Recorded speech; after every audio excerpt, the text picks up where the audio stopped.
সবসময় আতঙ্ক থাকি কোন সময় বাড়ি করে ভেঙে নিয়ে যায়। ভাঙ্গনের আগে বস্তা ফেলার দরকার, তখন ভাঙ্গনি বস্তা ফেলায় না। আজকে নদীর শাসন হবে, কাল হবে, এরকম করতে আমাকে এরকম ভাবে ভাড়া নিতেছে। অসময়ে পদ্মার আগ্রাসী রূপ, আতঙ্কে দিশেহারা নদী পারের মানুষ। হঠাৎ করে নদীতে পানি বাড়ায় ভাঙতে শুরু করেছে রাজবাড়ীর দৌলতদিয়ার ৬ ও ৭ নম্বর ফেরিঘাট এলাকা। গত এক সপ্তাহের ভাঙনে নদীতে বিলীন অন্তত ৩০০ মিটার। ভাঙন আতঙ্কে নদী পারের কয়েকশো পরিবার। এদিকে ২০২০ সালে ঘাট আধুনিকায়ন ও নদী ভাঙন রোধে পাটুরিয়া এবং দৌলতদিয়ায় আনুষঙ্গিক সুবিধাদি সহ নদীবন্দর আধুনিকায়নে প্রকল্প পাস হয় একনেকে।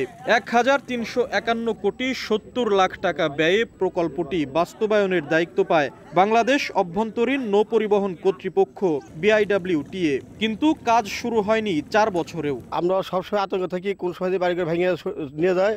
আমরা বাড়ি করে মানে সয়না টেমে না যে অবস্থা। ভাঙ্গনের আগে বস্তা ফেলার দরকার, তখন ভাঙ্গনি বস্তা ফেলায় না। যখন ভাঙ্গনি শুরু হয় তখন এরা এসে কোনো রকম ২-৪০০ বস্তা ফেলে এরা চলে যায়। দীর্ঘদিন চলে যাচ্ছে। আমরা আজকে নদীর শাসন হবে, কাল হবে, এরকম করতে আমাকে এরকম ভাবে ভাড়া নিতেছে। BIWTA বলছে মন্ত্রণালয় থেকে অর্থ অবমুক্তি না হওয়ায় আটকে আছে প্রকল্পের কাজ। তবে তাৎক্ষণিক ভাঙন রোধে জিও ব্যাগ ফেলছেন তারা।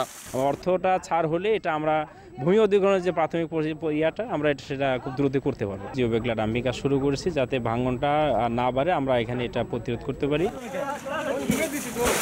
প্রতি বছরই কয়েক দফায় ভাঙনের কবলে পড়ে রাজধানীর সাথে দেশের দক্ষিণ পশ্চিমাঞ্চলের যোগাযোগের অন্যতম মাধ্যম এই দৌলতদিয়া ঘাট।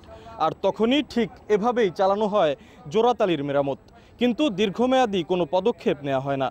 স্থানীয়দের আশঙ্কা, দ্রুত সময়ের মধ্যে ভাঙন ঠেকাতে যদি স্থায়ী কোনো পদক্ষেপ নেওয়া না হয় তাহলে হয়তো অদূর ভবিষ্যতে নদীগর্ভে বিলীন হয়ে যাবে ঐতিহ্যবাহী এই ঘাটটি।